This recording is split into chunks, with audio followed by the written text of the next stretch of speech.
geosphere, tsaka hydrosphere, atmosphere, biosphere.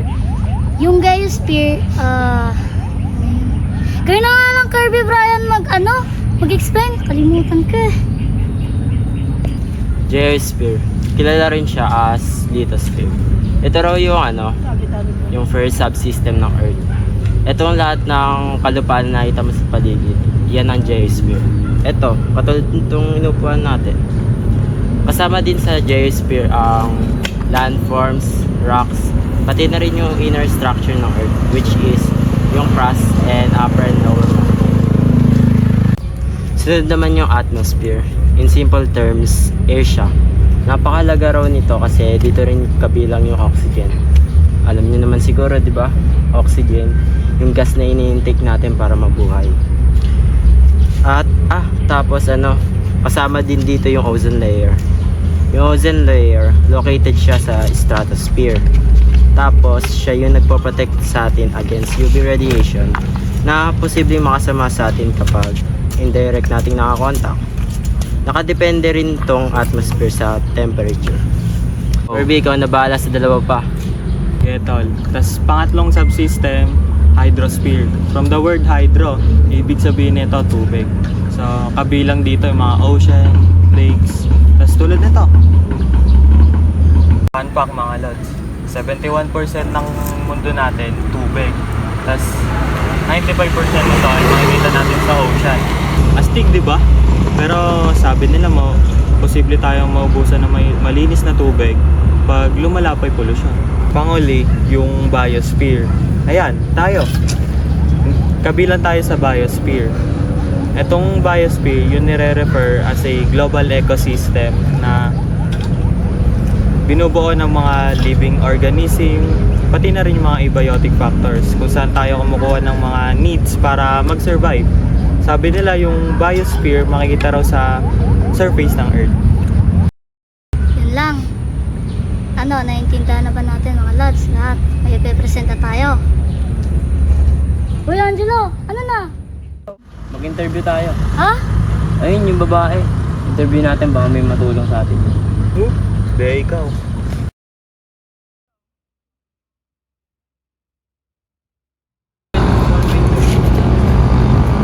Ha? Ako?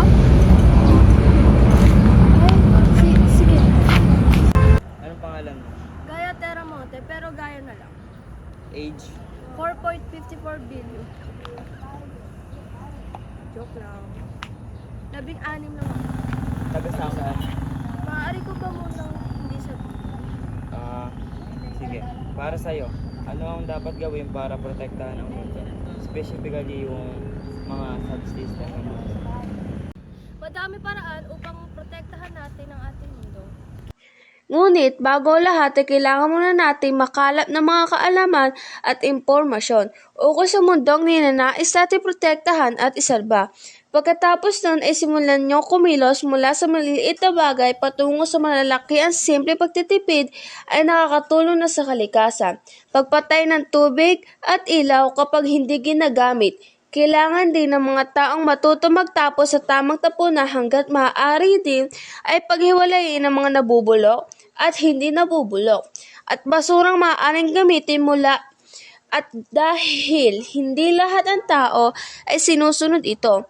Mararapat lamang na magkusa ang iilan upang mapunan ang pagkukulang ng iba kung desidido ang isang tao. Tumulong. Ilan lamang ito sa mga paraan upang makatulong, ngunit sapat na ito para makagawa ng malalaking pagbabago.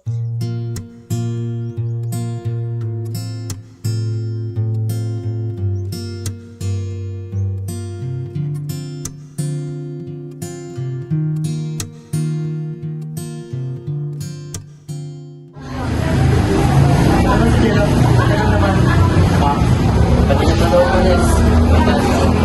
Kuya, kanina pa tayo nandito eh. Hindi ka na Malay ko to. Ako kasi.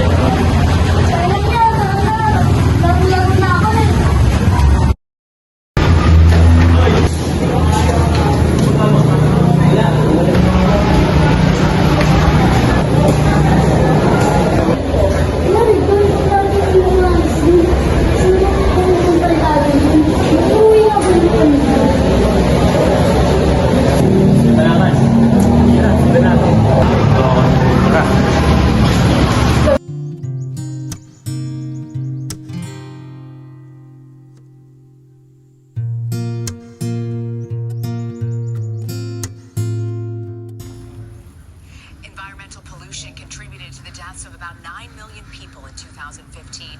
That's nearly 15 times as many deaths from war and all forms of violence. That staggering figure comes from a study published this week in the Saglit medical journal lamang at The Lancet. pupunta lamang ang palikuran.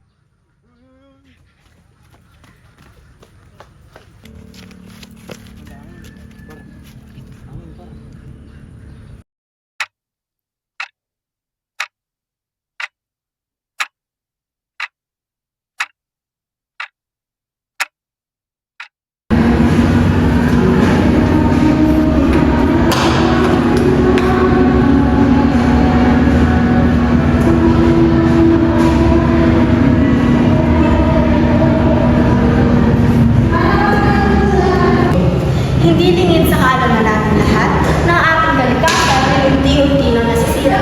At aminin man natin na hindi, tayong mga tao ang main cause kung bakit nasira ang kalikasan natin. At unti-unti pa rin siyang nasisira hanggang ngayon. Kaya ayon sa kaalaman na aralin natin ngayon, si Mother Earth ay binibigyan ng isang pagkakataon na bumaba sa lupa at maganyang tao upang makahingi ng tulong sa ating mga tao.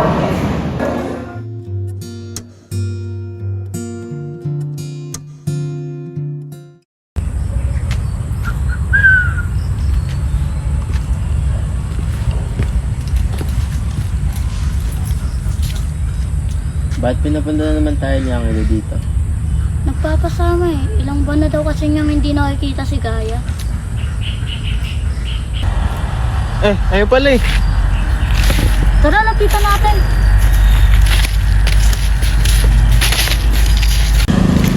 Gaya!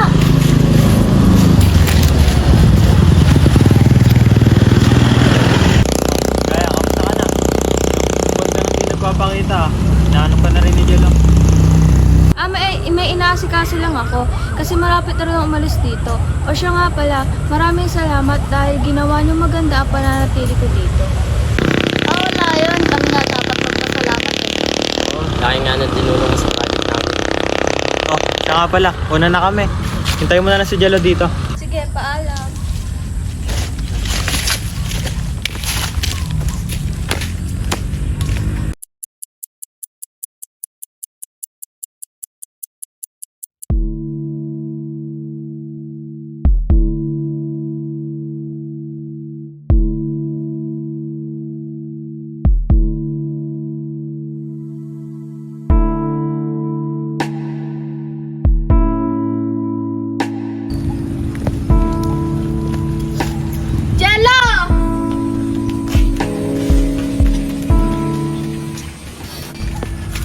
Kamusta? Ayos lang. Ikaw, tagal mo na wala. Oo nga pala. Kaya pala ako nandito kasi gusto ko magpaalam sa'yo. Paalam? Bakit? Saan ka pupunta? Maraming salamat pala sa inyo dahil napakalaking utang na loob to. Tulong? Tulong saan? Pagalingin ako, Jello. Jello ako ang inang kalikasan. Pagpapatuloy lang namin na simulan namin. Pangako hindi ka na maghihirap. Pinagdarasal kong magkita ulit tayo. Maraming salamat din sa mga tinuro mo sa amin. Paalam, Gaya.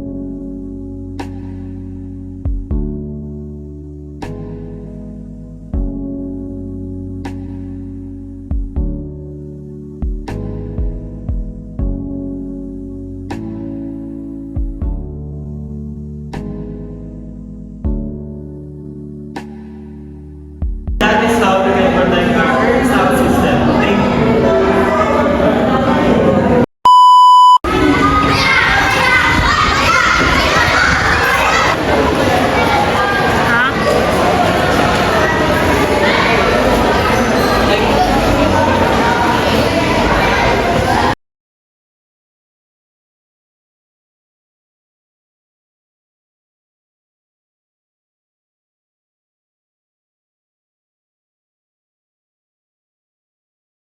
Kita natin sa ocean.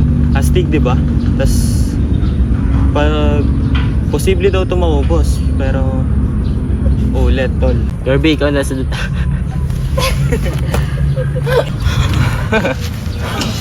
Bao!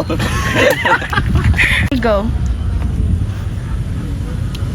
Pagalingin mo ako, Jello. Hinanap ka, dito ka lang kanina. sa kama simula nung umuwi ka. Tableta sa sistema para akong nangihina, habang usok lamang sa dilim yung nakikita. Hinahanap ka, andito ka lang kanina, mag-isa sa kama simula nung